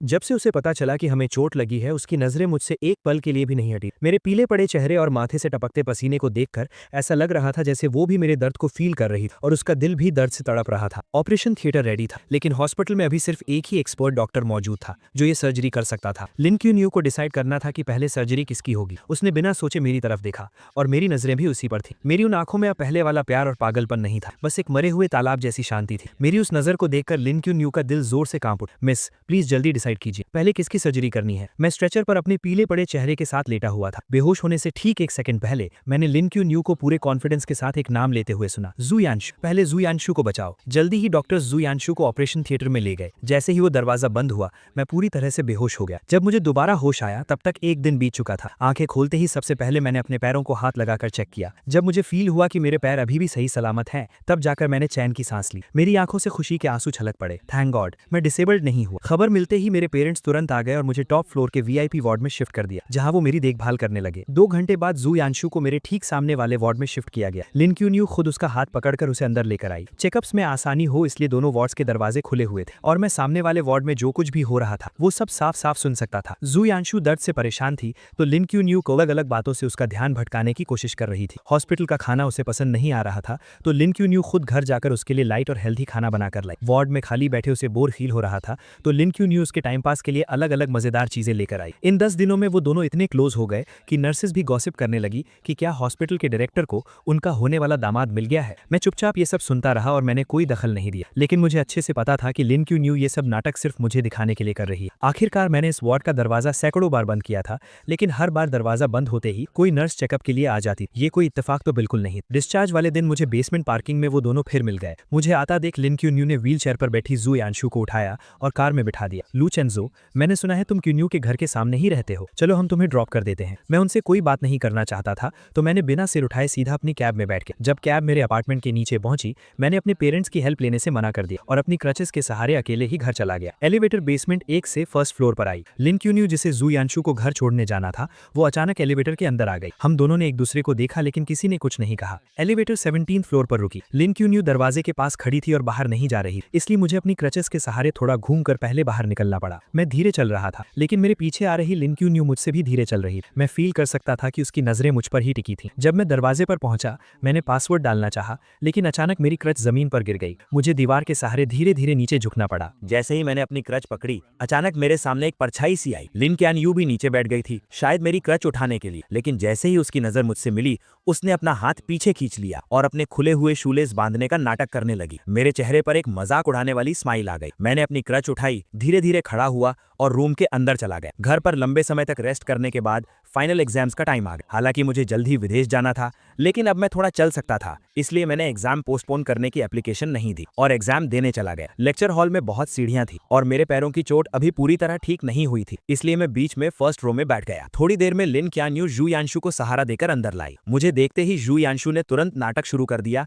कि उसके पैर में दर्द है और उसे फर्स्ट रो में ही बैठना है। लिन क्यानयू उसे मेरे बगल वाली सीट तक ले आई और खुद दीवार के साथ वाली सीट पर बैठ गए। एग्जाम जल्द ही शुरू हो गया। जू यांशु ने वेट किया और जैसे ही टीचर आखिरी सीढ़ी से नीचे उतरा उसने चुपके से पेपर की एक चिट मेरी डेस्क पर फेंक दी जो बीच के आयल से पार होकर मेरे पास आई। मेरा पेन पकड़ा हुआ हाथ रुक गया। मुझे कुछ समझ आता उससे पहले ही टीचर मुड़ा और उसने मुझे डांट दी। एग्जाम से पहले ही मैंने बार बार कहा था कि मार्क्स कम आए तो चलेगा लेकिन कैरेक्टर पर कोई सवाल नहीं उठना चाहिए, चीटिंग बिल्कुल अलाउ नहीं और तुमने जानबूझकर ये गलती की है। लू चेनचाओ, तुम्हारा एग्जाम कैंसिल किया जाता है। तब जाकर मुझे समझ आया कि यू यांशु का असली प्लान क्या था, लेकिन मैं चुपचाप ये इल्जाम अपने सिर नहीं लेना चाहता था। मैं तुरंत खड़ा हुआ और अपने डिफेंड में कहा कि सीसीटीवी फुटेज चेक किया जाए। बदकिस्मती से सुबह ही टीचिंग बिल्डिंग की इलेक्ट्रिसिटी कट गई थी, इसलिए क्लास का सीसीटीवी कैमरा चालू नहीं था। यू यांशु के चेहरे पर हैरानी से खुशी में बदलते हुए एक्सप्रेशन को देखकर मुझे बहुत गुस्सा आ रहा था। लिन क्यानयू यू यांशु के बगल में बैठी और उसने सब कुछ अपनी आंखों से देखा था। टीचर भी किसी बेकसूर को सजा नहीं देना चाहता था, इसलिए उसने तुरंत लिन क्यानयू को आगे बुलाया। किंगडा की टीचिंग बिल्डिंग लिन फैमिली ने ही इन्वेस्ट की थी। लिन क्यानयू को किसी की चापलूसी करने की जरूरत नहीं और वो हमेशा फेयर रहती, इसलिए टीचर्स और स्टूडेंट्स के बीच उसकी बात को बहुत अहमियत दी जाती। पूरी बात सुनने के बाद लिन क्यानयू ने आंखें उठाकर मुझे देखा और फिर बहुत ही कामनेस के साथ बोली, जिसने चीटिंग की वो यू यांशु नहीं है। उसके ये कहते ही मेरे ऊपर लगा इल्जाम पक्का हो। लू चेनचाओ, अब तुम्हारे पास क्या बहाना है? तुमने चीटिंग की, उसे एक्सेप्ट भी नहीं कर रहे और उल्टे अपनी क्लासमेट पर इल्जाम लगा रहे हो। तुम सच में सुधरने वाले नहीं। तुम्हारे पिछले मार्क्स भी कहीं चीटिंग से तो नहीं आए थे? कुछ भी हो जाए इस बार मैं इसे पूरे स्कूल में अनाउंस करके तुम्हें पनिश करूंगा। मैं अपनी जगह पर ही खड़ा रह गया। मुझे ऐसा लगा जैसे मैं किसी बर्फ की खाई में गिर गया। मुझे लगा था कि सही और गलत के बीच फैसले के वक्त लिन क्यानयू हमेशा अपने प्रिंसिपल्स को फॉलो करेगी, इसलिए मैंने उसका नाम लिया। लेकिन मुझे बिल्कुल उम्मीद नहीं थी कि सब कुछ अपनी आंखों से देखने के बावजूद वो यू यांशु को बचाने के लिए झूठ बोलेगी। अब मैं कितनी भी सफाई दे दूं सब बेकार था। मैंने लिन क्यानयू को गहरी नजरों से देखा और बिना एक शब्द कहे वहां से चला गया। मेरी उन लाल आंखों को देखकर लिन क्यानयू अचानक घबरा गई। वो बिना सोचे मेरे पीछे आई और मेरा रास्ता रोक। लू चेनचाओ, मुझे पता है इस मामले में गलती यांशु की थी, लेकिन वो बहुत सेंसिटिव है। मैं नहीं चाहती कि लोग उसके बारे में बातें बनाएं। उसने मुझे एक बार भी सॉरी नहीं कहा, बस यू यांशु को डिफेंड करने में लगी हुई थी। मुझे तो शक होने लगा था कि उस दिन जो फोटोज मैंने देखी थी वो कहीं कोई सपना तो नहीं था, तो इसी वजह से तुमने मुझे फंसाने में उसकी मदद की। वो लोगों के ताने नहीं सह सकती लेकिन मैं सह सकता हूँ, है ना? लिन चैन-यू, तुम्हें लगता है कि मैंने तुम्हें 99 टाइम्स प्रपोज किया है तो मैं बहुत बेशर्म हूँ और मैं इतना स्ट्रांग बन चुका हूँ कि मुझे किसी की बातों से कोई फर्क नहीं पड़ता। मेरी ये हालत देखकर लिन चैन-यू की बाई आंख फड़कने लगी। उसने सीधा मेरा हाथ पकड़ा और बोली, मेरा वो मतलब नहीं था, ये सिर्फ एक एग्जाम है, क्रेडिट्स बाद में मेकअप किए जा सकते हैं। आज तुम्हारे साथ जो भी नाइंसाफी हुई है, मैं आगे चलकर उसे ठीक करने का कोई ना कोई रास्ता निकाल लूंगी। ठीक करना? तुम तो मुझे पसंद भी नहीं करती, फिर इसे कैसे ठीक करोगी? मेरा ये मजाक उड़ाने वाला टोन सुनकर लिन चैन-यू का दिल बैठ गया और वो लगभग अपने दिल की बात बोलने ही वाली थी। किसने कहा मैं पसंद नहीं करती? ये बोलते ही उसे एहसास हुआ कि उसने कुछ गलत बोल दिया है। उसने जल्दी से खुद को रोका और कहा, तुम मुझ पर ट्रस्ट करो, तुम्हारे 100th प्रपोजल के दिन मैं तुम्हें सब कुछ वापस लौटा दूंगी। लिन चैन-यू बस यही कहने वाली थी कि वो मेरे प्रपोजल को पक्का एक्सेप्ट कर लेगी। पहले वो इतनी आसानी से अपनी फीलिंग शो नहीं करती थी, लेकिन अब मुझे कोई फर्क नहीं पड़ता था। मैंने उसका हाथ झटक दिया और बोला, तो फिर उस कैलेंडर के पेजेस फाड़ती रहो और आखिरी दिन का वेट करो। मुझे अपना हाथ पीछे खींचते देख लिन चैन-यू भी हैरान रह गई और आखिरकार उसकी आवाज थोड़ी सॉफ्ट हो गई। ठीक है, सिर्फ 3 दिन बचे हैं, मैं तुम्हें जरूर एक सेटिस्फैक्टरी जवाब दूंगी। मेरे जाने से 3 दिन पहले वो अपार्टमेंट जो मैंने सेल के लिए डाला था वो बिक गया। एजेंट कॉन्ट्रैक्ट लेकर आई और मैंने तुरंत साइन कर दिया। मैं 3 दिन बाद शिफ्ट हो जाऊंगा। इन कुछ दिनों में मैं घर का सारा सामान साफ कर दूंगा और नया ओनर तब यहाँ आ सकेगा। एजेंट ने डेट्स नोट की और मैं उसे एलिवेटर तक छोड़ने गया। दरवाजा खुलते ही लिन चैन-यू 2 बैग्स लिए बाहर आई। उसने कुछ देर तक एजेंट को घूर कर देखा और फिर बहुत पोलाइटली कहा, गुड मॉर्निंग। एजेंट ने भी हैरानी में रिप्लाई किया, गुड मॉर्निंग। एलिवेटर के नीचे जाने के बाद मैं मुड़कर अपने रूम में जाने ही वाला था कि अचानक लिन चैन-यू ने मुझे रोक लिया और अपने हाथ में पकड़ा एक बैग मेरी तरफ बढ़ा दिया। मैं बस वहां से गुजर रही थी। मैंने ये थोड़ा ज्यादा ले लिया है और मैं इसे खत्म नहीं कर पाऊंगी। क्या तुम थोड़ा ट्राई करना चाहोगे? मैंने उस बैग की तरफ एक नजर डाली। वो मेरे फेवरेट ड्राई फ्रूट्स थे। ये शॉप ईस्ट साइड में थी, जहां आने जाने में 2 घंटे लगते थे और वहां 1 घंटे की लाइन में लगना पड़ता था। वो स्पेशली मेरे फेवरेट स्नैक्स खरीदने गई थी और फिर उसे मुझे देने का बहाना ढूंढ लाई। मैंने बिना कुछ कहे वो बैग ले लिया, लेकिन घर के अंदर जाते ही मैंने उस बैग को हवा में उछाल कर फेंक दिया और वो सीधा डस्टबिन में जाकर गिरा। जाने से 2 दिन पहले मैं प्रिंटिंग शॉप गया और मैंने हजारों रुपए खर्च करके 5 उंगलियों के साइज के 10,000 कार्ड्स प्रिंट करवाए। मैं अपने पुराने हॉस्टल गया और अपने रूममेट्स को एक काम दिया। मैंने उनसे कहा कि 3 तारीख को वो मेन बिल्डिंग की छत पर जाएं और इन कार्ड्स को पूरे स्क्वायर पर उड़ा दें। रूममेट्स को भी पता था कि हाल ही में क्या हुआ है। मुझे अभी भी हार न मानता देख वो सब मुझे समझाने लगे, चंचू रहने दो ना, लिन चैन-यू ने तुम्हारे साथ इतना बुरा किया, तुम खुद को और क्यों तकलीफ दे रहे हो? हाँ यार, उसने सच में बहुत गलत किया है। तुम्हारा प्यार डिजर्व नहीं करती वो। हालांकि मैं मूव ऑन कर चुका था, लेकिन अपने दोस्तों को अपनी इतनी परवाह देख मुझे बहुत अच्छा लगा। मैंने कहा, टेंशन मत लो, मुझे पता है मैं क्या कर रहा हूँ, तुम बस मेरे लिए वो कार्ड्स उड़ा देना। मैंने पहले ही एक क्लीनिंग कंपनी हायर कर ली है जो बाद में सब साफ कर देगी और मेरा प्रपोज करने का कोई प्लान नहीं है। मैं असल में हमेशा के लिए गुड बाय कहना चाहता हूँ। मेरी बातें सुनकर वो सब हैरान रह गए। उन्हें समझ नहीं आया कि मेरे दिमाग में आखिर चल क्या रहा है। मैंने उन्हें थैंक यू बोला और मुड़कर वहां से चला गया। मुझे दूर जाते देखकर मेरे रूममेट्स ने कार्ड बॉक्स खोला और उसमें से एक कार्ड निकाला। उस पर सिर्फ एक लाइन लिखी थी, लू चेन-जियू अब कभी लिन चैन-यू को पसंद नहीं करेगा। जाने से 1 दिन पहले मैं स्कूल गया और अपनी सारी फॉर्मेलिटीज पूरी करने के बाद घर आकर पैकिंग शुरू कर। मुझे यहाँ शिफ्ट हुए सिर्फ आधा साल हुआ था, इसलिए मेरे पास ज्यादा सामान नहीं, लेकिन जो था उसमें से ज्यादातर लिन चैन-यू से जुड़ा। मैंने कुछ बॉक्सेस लिए और उन सब चीजों को उसमें भेज। वो स्कार्फ जिससे बुनने में मुझे आधा महीना लगा था, मैंने उसे उधेड़ कर सिर्फ एक धागे का गोला बना। वो सिरामिक वेस्ट जो उसने चैरिटी में दिया था और मैंने उसे बहुत मुश्किल से ऑक्शन में खरीदा। मैंने उसे तोड़कर टुकड़े टुकड़े कर दिए। जो लव लेटर्स मैंने रातों को जागकर उसके लिए लिखे थे, मैंने वो सब पेपर श्रेडर बॉक्स डस्टबिन में। उन सारी चीजों के जाते ही मेरा और लिन चैन-यू का सारा पास्ट खत्म। आखिर में घर में सिर्फ 2 कपड़े बचे। ये वही शर्ट और लूज ब्लैक जीन्स थी जो उसने उस दिन पहनी थी जब हम पहली बार मिले। मैंने माचिस जलाई और उन्हें जलाकर राख कर दी। जब मैं खड़ा हुआ तो मैंने देखा कि लिन चैन-यू कुछ ही दूरी पर खड़ी थी। मैंने बहुत कामली उससे कहा, बस कुछ फालतू का कचरा साफ कर, और मुड़कर अपस्टेयर्स चला। अगले दिन सुबह होते ही मैं सामने वाले दरवाजे की आवाजों से उठ गया। मैंने नींद में अपनी आंखें खोली और टाइम देखने के लिए अपना फोन उठाया। तभी मैंने नोटिफिकेशन बार में लगातार आते हुए ढेरों मैसेजेस देखे। मुझे समझने में थोड़ा टाइम लगा कि ये सारे मैसेजेस 20 से ज्यादा लोगों के ग्रुप से आ रहे हैं। 1 साल पहले लिन चैन-यू की पसंद जानने के लिए मैं चुपके से इस ग्रुप में जुड़ा था। मैं उस ग्रुप से लीव होना भूल गया और लिन चैन-यू को भी नहीं पता था कि मैं उस इतनी सुबह सुबह जो लोग बातें कर रहे थे वो लिन चैन-यू की हॉस्टल फ्रेंड्स थी। चैन-यू इतनी जल्दी उठ गई, कहीं ऐसा तो नहीं कि एक्साइटमेंट के मारे तुम रात भर सोई ही नहीं? ये भी कोई पूछने की बात। वो कल रात 11 बजे से ही तैयारी में लगी। क्या इस बार सच में तुम लू चेन-जियू का प्रपोजल एक्सेप्ट करने वाली हो? यहाँ तक स्क्रॉल करने के बाद मेरे हाथ रुक गए। मैंने देखा कि नीचे लिन चैन-यू ने एक लंबा सा मैसेज टाइप किया हुआ था। प्रपोजल एक्सेप्ट करने की बात नहीं है, हम दोनों एक दूसरे को पसंद करते हैं तो हमारा साथ आना तो वैसे भी तय। अब ये फालतू के सवाल मत, मुझे ये बताओ कि आज कौन सी ड्रेस ज्यादा अच्छी लगे, ये वाली या ये ये वाली। उसके भेजी गई दर्जनों ड्रेसेस की फोटोज देखकर ग्रुप में खलबली मच गई। हे भगवान, इतनी सारी तैयारियां! क्या ये हमारी वही कोल्ड स्कूल ब्यूटी है जो लड़कों से दूर रहती थी? उन सब के रिएक्शंस के बीच लिन शैनयू ने सिर्फ एक ही रिप्लाई की, मैं उसे बहुत पसंद करती और इस जिंदगी में मुझे उसके अलावा और कोई नहीं चाहिए। ये एक लाइन देखकर मेरी हंसी छूट गई और मेरे दिमाग में पुरानी बातें घूमने लगी। उसका ये मुझे पसंद है वाला मैसेज देखकर मुझे ओ हेनरी की कहानियों की तरह एक बहुत बड़ा मजाक महसूस हुआ। वो मुझे पसंद करती थी, इसलिए उसने 99 टाइम्स मेरा प्रपोजल रिजेक्ट और मुझे सबके सामने एक मजाक बनने। वो मुझे पसंद करती थी, इसलिए वो मुझे इग्नोर करती थी और जानबूझकर दूसरे लड़कों के क्लोज जाकर मुझे जेलस फील कराती। वो मुझे पसंद करती थी, इसलिए उसने सच को झूठ में बदलकर मुझ पर झूठे इल्जाम लगाए और मेरी सच्ची फीलिंग्स को पैरों तले रौंद दिया। अगर उसका प्यार ऐसा है तो मुझे ऐसा प्यार नहीं चाहिए। ग्रुप चैट में मैसेजेस अब और तेजी से आ रहे थे। हॉस्टल में रहने वाली कुछ लड़कियों ने वहां की कुछ फोटोज भेजी। अभी बस 7 बज रहे थे, लेकिन स्क्वायर में पहले से ही बहुत भीड़ जमा हो गई। सब मेरा 100th प्रपोजल देखने आए थे। जैन्यू जल्दी आओ, कहीं ऐसा ना हो कि प्रपोजल शुरू हो जाए और तुम जो मेन हीरोइन हो तुम्हें अंदर घुसने की जगह नहीं मिले। मैं ग्रुप से बाहर निकलने ही वाला था कि मैंने देखा लिन चियनयू ने मुझे एक मैसेज भेजा था, मैं निकलने वाली हूँ और तुम? मैं भी निकलने के लिए तैयार हूँ, बस फर्क इतना है कि मैं हमेशा के लिए निकलने वाला हूँ। मुझे अचानक ये देखने का बहुत मन हुआ कि ग्राउंड पर उन कार्ड्स को हवा में उड़ता देखकर लिन चियनयू का रिएक्शन क्या हो। जब उसे पता चलेगा कि मैं देश छोड़कर जा चुका हूँ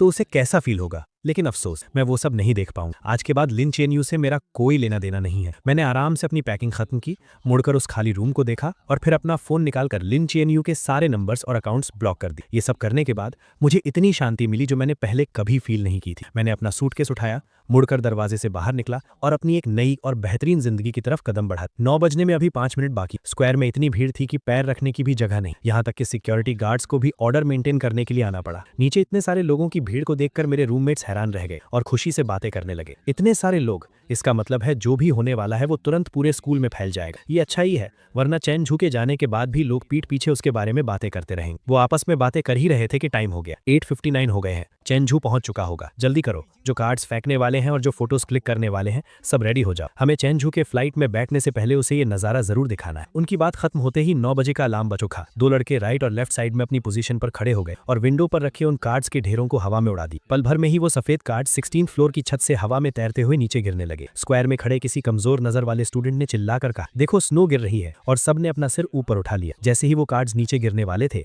लोगों ने उन्हें पकड़ने के लिए छलांग लगाई, ये देखने के लिए कि आखिर उन पर क्या लिखा है। और स्क्वायर के बिल्कुल बीच में खड़ी लिन चियनयू भी अपना सिर उठाकर ऊपर देख रही थी। उसके साथ खड़ी लड़कियां भी इस नजारे को देखकर हैरान थी। वाओ, ये कितने सारे हैं, कम से कम 10,000 कार्ड्स होंगे। लू चेनझू ने सच में बहुत मेहनत की। अपनी सहेलियों की ये तारीफें सुनकर लिन चियनयू का दिल भी उम्मीदों से भर गया। उसने अपना हाथ ऊपर किया और एक कार्ड कैच कर ली। उसने चेहरे पर स्माइल के साथ उसे पलटा, लेकिन जैसे ही उसने उस पर लिखे वर्ड्स पढ़े, उसके चेहरे की स्माइल वहीं जम गई। उसके बगल में खड़ी सहेलियां उसे चिढ़ाने के लिए आगे आईं, लेकिन कार्ड पर लिखे वर्ड्स देखकर उनकी भी आंखें फटी रह गई और वो हकलाते हुए बोली, ये इम्पॉसिबल है, पक्का कोई गलती हुई है। वो उसे दिलासा देते हुए नीचे गिरे बाकी कार्ड्स उठाने लगी और लिन चेनयू को दिखाने लगी, लेकिन उन नए कार्ड्स पर भी बिल्कुल सेम चीज प्रिंट थी। लू चेनझू अब कभी लिन चेनयू को पसंद नहीं करेगा। अब सब लोग सच में घबरा गए थे। उन्होंने जल्दी से अपने बगल में खड़े लोगों के हाथ से कुछ कार्ड्स छीन लिए, लेकिन उन्हें पढ़ने के बाद उनके दिलों का डर और बढ़ गया। ये कैसे पॉसिबल है? क्या ये प्रपोजल है? ये क्या बकवास लिखी? कहीं किसी ने जानबूझकर गड़बड़ तो नहीं की है? वो लोग अभी भी बहाने बना ही रहे थे कि तभी भीड़ में खड़े बाकी लोगों के हाथ में भी कार्ड्स आ गए और वो जोर जोर से चिल्लाने लगे, लू चेनझू अब कभी लिन चेनयू को पसंद नहीं करेगा।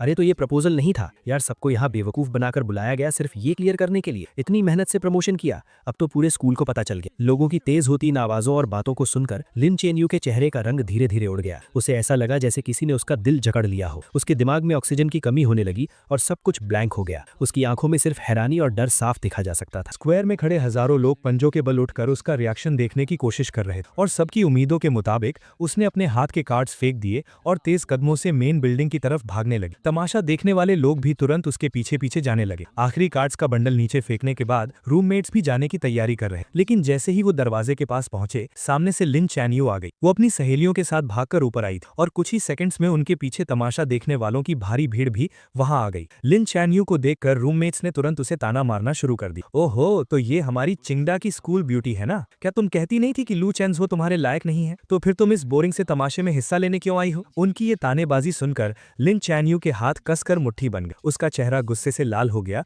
और उसने पूछा, क्या ये कार्ड्स तुम लोगों ने अपनी मर्जी से नीचे फेंके हैं? अपनी मर्जी शब्द सुनकर तीनों लड़के जोर से हंस पड़े। हमारी इतनी हिम्मत कहाँ? ये सब लू चेंजो ने बहुत सारे पैसे खर्च करके प्रिंट करवाए थे और बहुत मेहनत से स्कूल तक लेकर आया था। हम तो बस उसका आखिरी काम पूरा करने वाले मजदूर हैं। ये सुनकर पीछे खड़े स्टूडेंट्स आपस में फुसफुसाने लगे। लिन चैन यू को तो लू चेंजो पसंद नहीं था ना। अब जब उस लड़के ने हार मान ली है तो ये इतनी बेचैन क्यों हो रही? तुम्हें क्या पता, नॉवेल्स की लैंग्वेज में इसे कहते हैं कि एक घमंडी लड़की का घमंड टूट गया है और अब वो अपने प्यार के पीछे भाग रही है। मुझे तो लगता है कि अगर वो अब रिग्रेट कर रही है तो वो इसी लायक है। जब उसने पहले 99 टाइम्स उसे इग्नोर किया तब वो क्या कर रही थी? लोगों की ये बातें लिन चैन यू के दिल में तीखे चाकुओं की तरह चुभ रही और उन्होंने उसके लंबे समय से चले आ रहे कॉन्फिडेंस को चकनाचूर कर दी। इन 2 सालों में उसे लगा था कि वो मुझे पूरी तरह समझती है और मेरे थॉट्स और एक्शंस को इजीली कंट्रोल कर सकती, और आखिर हुआ भी वैसा ही। मेरे पिछले 99 प्रपोजल्स बिल्कुल वैसे ही खत्म हुए थे जैसे उसने सोचा था। उसे लगा था कि 100th टाइम सब कुछ खत्म हो जाएगा और मेरे और उसके बीच एक परफेक्ट हैप्पी एंडिंग हो। लेकिन जब उसे लग रहा था कि वो पूरी तरह जीत चुकी है,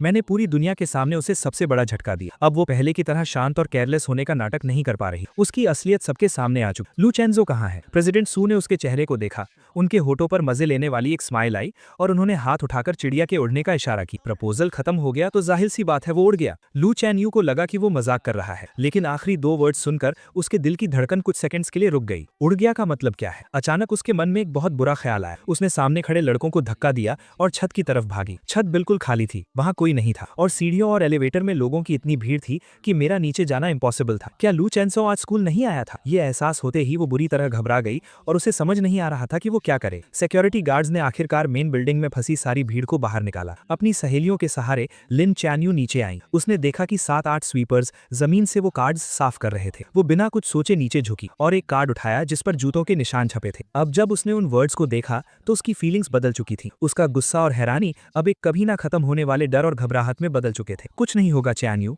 लू चेंजो ने ये सब पक्का उस सस्पेंशन वाले मामले के गुस्से में किया होगा। तुम वापस जाओ और उसे अच्छे से एक्सप्लेन करो। अपने दिल की सारी बातें उसे बता दो। वो तुम्हें बहुत पसंद करता है, वो तुम्हें पक्का माफ कर देगा। हाँ, उसने तुम्हें 2 साल चेज किया है और 99 टाइम्स प्रपोज किया है। इस बार वो पक्का बस ऐसे ही गुस्सा दिखा रहा है। तुम उसे थोड़ा सा मना लोगी तो वो मान जाएगा। हालांकि सब लोग उसे पॉजिटिव बातें बोलकर समझा रहे थे, लेकिन लिन चैन यू के सिक्स्थ सेंस उसे बता रही थी कि इस बार सब कुछ पहले से बिल्कुल अलग है। वो अपनी उस घबराहट को रोक नहीं पा रही थी और उसे अपनी सहेलियों की बातें भी शोर लग रही थी। परेशान होकर वो सीधा कार ड्राइव करके अपार्टमेंट की तरफ निकल गई। वो मुझे ढूंढकर सब कुछ क्लियर करना चाहती थी। 10:30 पर उसने अपनी कार पार्क की और जैसे ही सोसाइटी के गेट पर पहुंची, उसने डस्टबिन साफ करने वालों को देखा। अचानक उसे कल रात का वो सीन याद आ गया जब मैं जमीन पर बैठकर कुछ जला रहा था। उस वक्त भी उसे लगा था कि कुछ अजीब है, लेकिन उसने मुझसे पूछा नहीं। अब वो देखना चाहती थी कि आखिर मैंने क्या जलाया था, लेकिन गार्ड ने वहां नया डस्टबिन रख दिया था। क्लीनिंग ट्रक दूर जा चुका था, तो मजबूरन लिन चैन यू हाथ में वो कार्ड लिए ऊपर चली गई। एलिवेटर का दरवाजा खुलते ही वो सामने रखे कुछ बड़े लगेज बॉक्सेस के कारण अंदर ही फंस गई। पास खड़े लड़के ने देखा कि वो बाहर नहीं आ पा रही है, तो उसने जल्दी से सॉरी बोला और लगेज हटाने लगा। लिन चैन यू ने अंदाजा लगाया कि शायद ये कोई नया नेबर है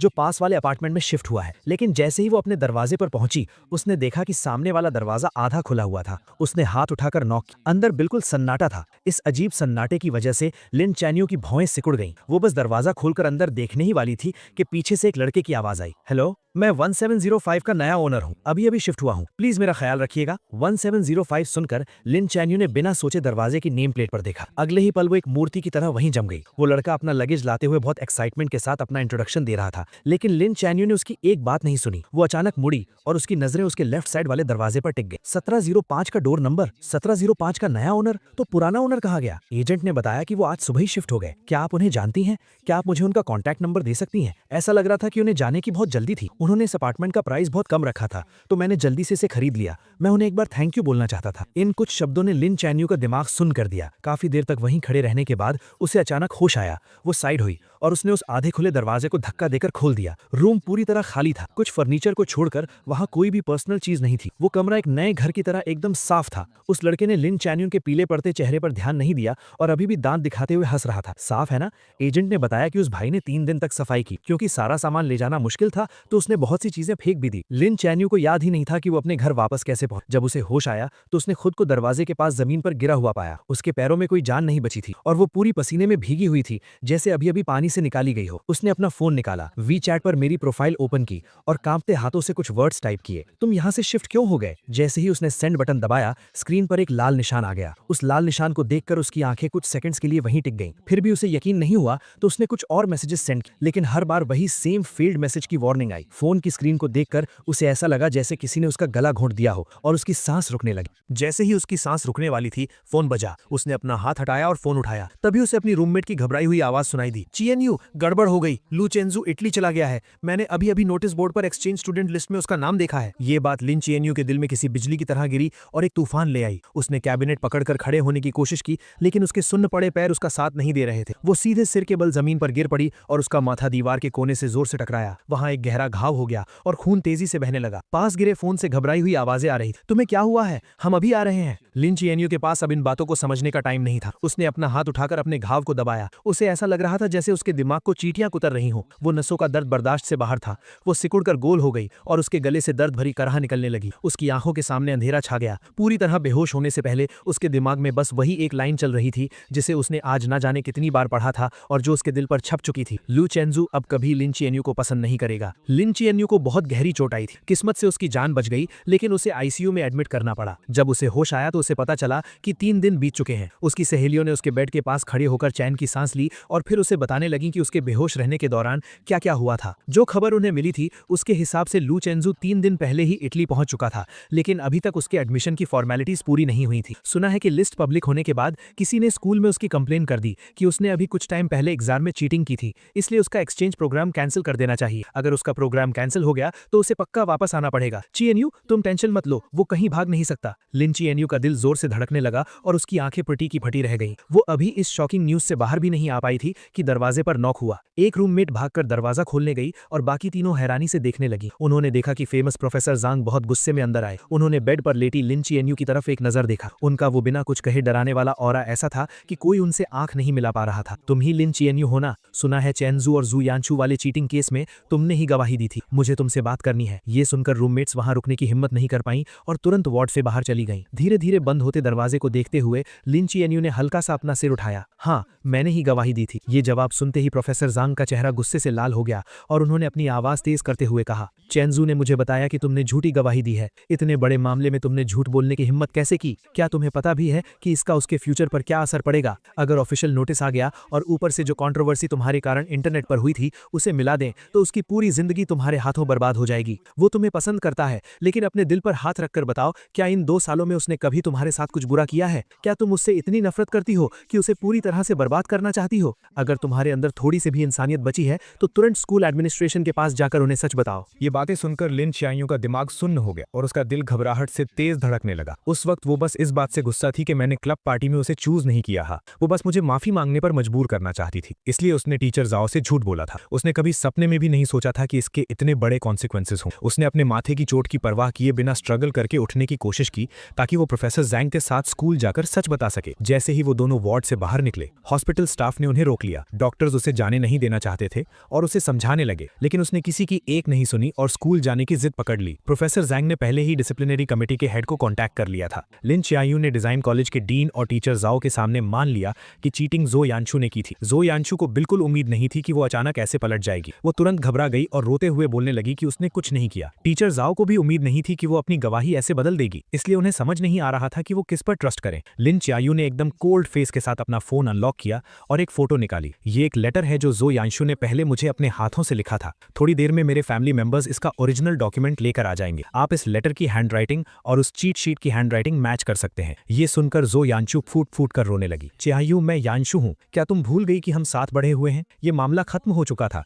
तुम झूठ क्यों बोल रही हो? लिन चीएनयू ने देखा कि इतने सॉलिड प्रूफ के बाद भी वो मुकरने की कोशिश कर रही है। उसकी आंखों में एक गहरी नफरत आ गई। मैंने तुम्हें कभी पसंद नहीं किया।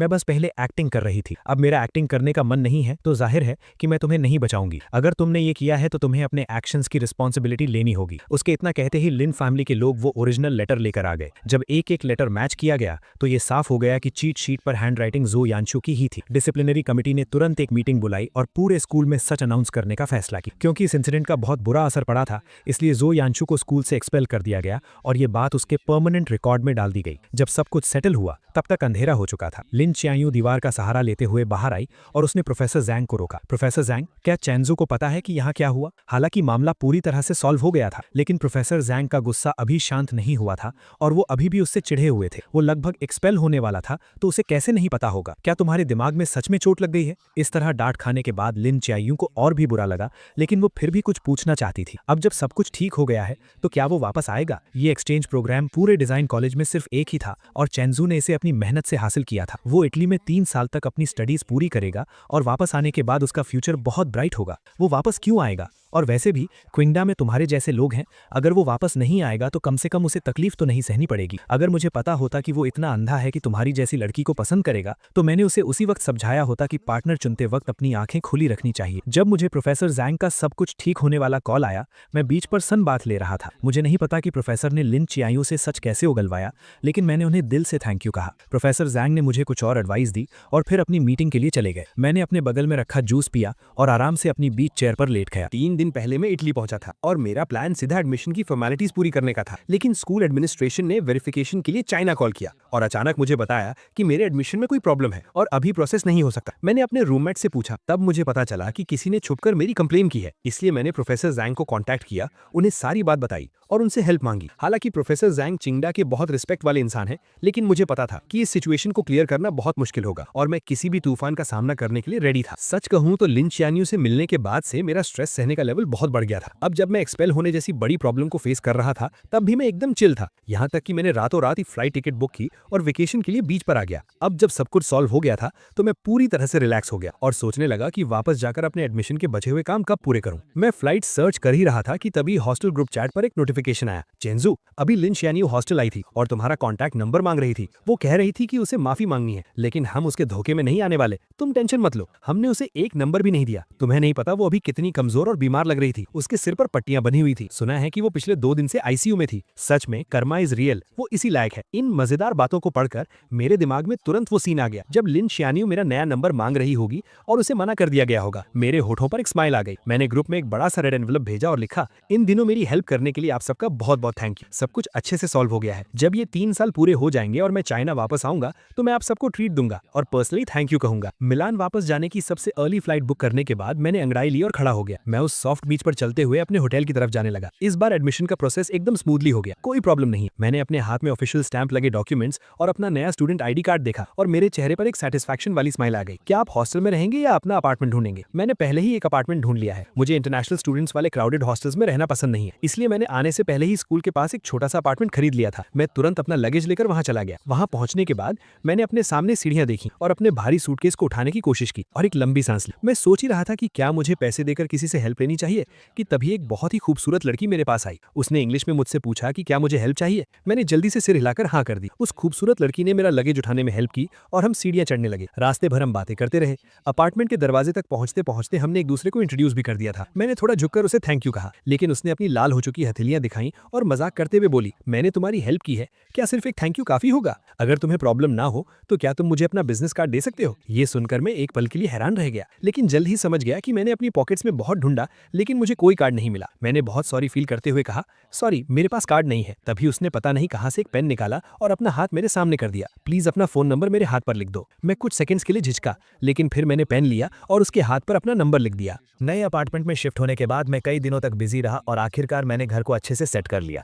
रात को मुझे एक मैसेज मिला कि इस बैच के सभी इंटरनेशनल एक्सचेंज स्टूडेंट्स की रिपोर्टिंग पूरी हो चुकी है और कल ऑडिटोरियम में एक वेलकम सेरेमनी होगी। मैंने टाइम नोट कर लिया और अगले दिन सुबह जल्दी घर से निकल गया। इन कुछ दिनों में जब भी मुझे फ्री टाइम मिलता था, मैं स्कूल में घूमता था, लेकिन स्कूल बहुत बड़ा था और सारी बिल्डिंग्स एक जैसी ही दिखती थी, इसलिए मैं रास्ता भूल गया। टाइम होने ही वाला था और मैं किसी से रास्ता पूछने ही वाला था कि अचानक मेरा फोन बज उठा।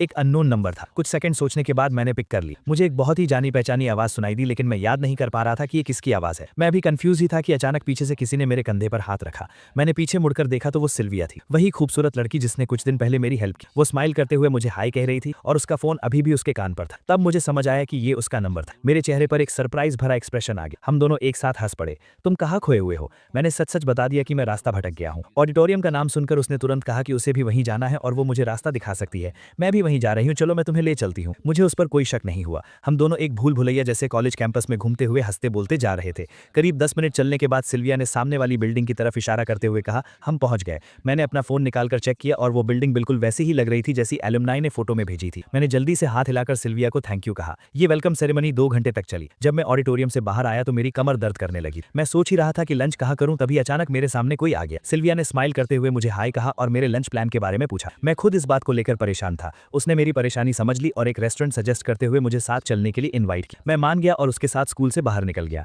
जब हम रेस्टोरेंट के दरवाजे पर पहुंचे तब मैंने देखा कि ये एक चाइनीज रेस्टोरेंट है। मेरी आंखों में थोड़ी हैरानी दिखी। क्या तुम मुझे चाइनीज फूड खिलाना चाहती हो? क्या तुम्हें ये खाना पसंद आएगा? मैंने सुना है कि तुम लोगों को यहाँ का खाना जल्दी सूट नहीं करता। मैं चाहती थी कि आज हमारा लंच बहुत अच्छा रहे और मैं भी चाइनीज फूड ट्राई करना चाहती थी, इसलिए मैंने ये रेस्टोरेंट सेलेक्ट किया। मुझे उम्मीद नहीं थी कि वो इतनी केयरिंग होगी, इसलिए मैं उसकी बात टालना नहीं चाहता था। तो ठीक है, यही रेस्टोरेंट सही रहेगा। मैं भी यहाँ का होस्ट ही हूँ, तो ये मील मेरी तरफ से होगा। मुझे उम्मीद है कि तुम्हारा पहला चाइनीज फूड एक्सपीरियंस बहुत अच्छा रहे। हम बातें करते हुए रेस्टोरेंट के अंदर गए और एक सीट ढूंढकर बैठ गए। सिल्विया के चीयरफुल और पुनाइट नेचर की वजह से हमारा लंच बहुत मजेदार रहा। हमने ईस्ट और वेस्ट के कल्चर डिफरेंसेस के बारे में बात और स्कूल में होने वाली मजेदार चीजों पर डिस्कस किया। हम बहुत जल्दी अच्छे दोस्त बन गए। लंच के बाद सिल्विया मुझे मेरे अपार्टमेंट तक छोड़ने आई। जाते वक्त उसके चेहरे पर एक उदासी सी। क्या मैं तुम्हें इस वीकेंड एक आफ्टरनून टी के लिए इनवाइट कर सकती हूँ? वीकेंड पर मौसम बहुत अच्छा था, इसलिए मैं खुशी खुशी चला गया और सिल्विया के साथ एक गार्डन कैफे में बैठकर बातें करने लगा। झील के पास से सफेद कबूतरों का एक झुंड उड़ता हुआ आया और एक पंख धीरे से मेरे सिर पर आ गिरा। सिल्विया ने देखा और हंसते हुए उसे हटाने के लिए खड़ी हुई। हम दोनों एक दूसरे के बहुत करीब और दूर से देखने पर ऐसा लग रहा था जैसे हम बहुत क्लोज हों। मैंने अपनी हंसती हुई आंखें ऊपर की और कहा,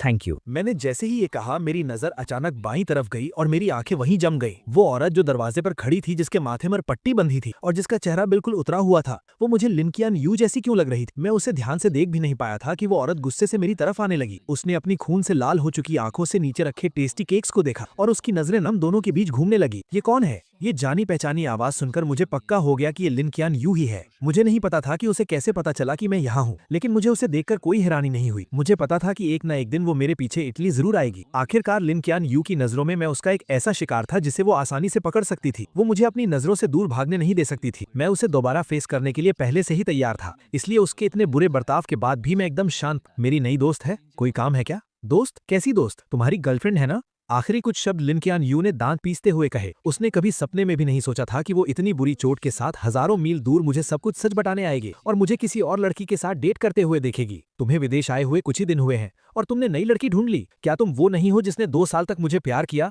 और 99 टाइम्स रिजेक्ट होने के बाद भी हार नहीं मानी? क्या ये तय नहीं हुआ था कि 100 टाइम हम साथ होंगे? वो अपनी बात से क्यों मुकर गया? तुमने अपने वादे तोड़ दिए। मैंने उसे कुछ भी बोलने का मौका नहीं दिया। पुरानी बातें दोबारा छेड़ने का कोई फायदा नहीं है। तुम्हारे पीछे भागना सच में कोई इज्जत की बात नहीं थी। अगर मैं भूल गया तो क्या हुआ? क्या मुझे भूल नहीं जाना चाहिए था? तुम्हारे पास इस खूबसूरत चेहरे के अलावा और कुछ भी नहीं है। अब मुझे तुम में कोई इंटरेस्ट नहीं है और मैं कुछ नया ट्राई करना चाहता हूँ। क्या इसके लिए भी मुझे तुमसे परमिशन लेनी पड़ेगी? मेरी इन बातों ने लिन कियान यू की बोलती बंद कर दी। वो मुझे हैरानी से देखने लगी। उसकी आंखों में सिर्फ शक था। चेंसू, इन कुछ दिनों में तुम्हारे साथ क्या हुआ है? हमने तो तय किया था ना। इन दिनों मेरी लाइफ बहुत अच्छी चल रही है। मैं अच्छा खा रहा हूँ, पी रहा हूँ, अच्छी नींद ले रहा हूँ और तुम्हारी मेहरबानी से मेरे पास घूमने का भी टाइम है। लेकिन तुम्हारे अचानक आ जाने से मुझे बहुत गुस्सा आ रहा है। अगर तुम्हें मेरी बात समझ आ रही है तो प्लीज इस कैफे से बाहर चली जाओ। सच कहूं तो तुम मेरी और इस ब्यूटीफुल लेडी की डेट खराब कर रही हो। ये कहते वक्त मेरा टोन एकदम हल्का था, जैसे मैं जो कह रहा हूं वो बिल्कुल नॉर्मल बात हो। मेरे इस कोल्ड एटीट्यूड को देखकर लिन कियान यू का पहले से उतरा हुआ चेहरा और भी सफेद पड़ गया। तब जाकर उसे एहसास हुआ कि अब सच में सब कुछ उसके कंट्रोल से बाहर जा चुका है।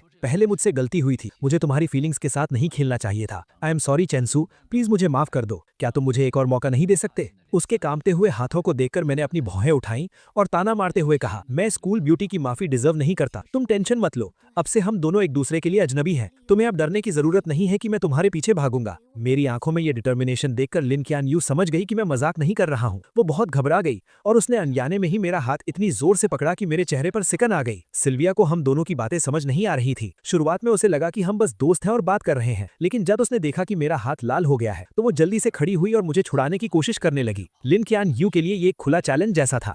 उसने बिना सोचे सिल्विया का हाथ झटक दिया। सिल्विया धक्का लगने से कुछ कदम पीछे लड़खड़ाई। लिन कियान यू ने उसे बहुत ठंडी नजरों से घूरा और मेरा हाथ पकड़कर मुझे अपने साथ खींचने लगी। सिल्विया ने दीवार का सहारा लेकर खुद को संभाला। जब उसने देखा कि मैं उसके साथ नहीं जाना चाहता तो उसने आकर सीधा लिन कियान यू के मुंह पे थप्पड़ जड़ दिया और अगले ही पल दोनों आपस में बुरी तरह लड़ने लगी। बहुत से कस्टमर्स डर गए कि कहीं उन्हें भी चोट ना लग जाए, इसलिए वो बाहर भागने लगे। सेकंड फ्लोर पर मौजूद ओनर ने तुरंत पुलिस को कॉल कर दिया। पुलिस ने आकर उन दोनों को अलग किया जो गुस्से में पागल हो चुकी थी और दोनों को पुलिस स्टेशन ले गई। लिन कियान यू के सिर की पट्टी खुल गई थी जिससे उसका वो भयानक घाव दिखने लगा था। उसे देखकर पुलिस को भी डर लग रहा था और उन्हें लगा कि सिल्विया एक बीमार इंसान के साथ मारपीट कर रही थी। सिल्विया बार बार खुद को डिफेंड कर रही थी और चोट खाई लिन कियान यू भी पीछे नहीं हट रही थी। वो जिद कर रही थी कि पहले सिल्विया ने हाथ उठाया था। दोनों काफी देर तक बहस करती रहीं। पुलिस के कान पक गए लेकिन उन्हें समझ नहीं आया कि किसकी गलती है। आखिरकार हार मानकर उन्हें इकलौते चश्मदीद गवाह यानी मुझसे पूछना पड़ा, क्या आप बता सकते हैं कि वहां असल में क्या हुआ था? ये सवाल सुनते ही दोनों तुरंत मुड़ी और बहुत उम्मीद से मेरी तरफ देखने लगी। मैंने बिना किसी झिझक के अपना हाथ उठाया,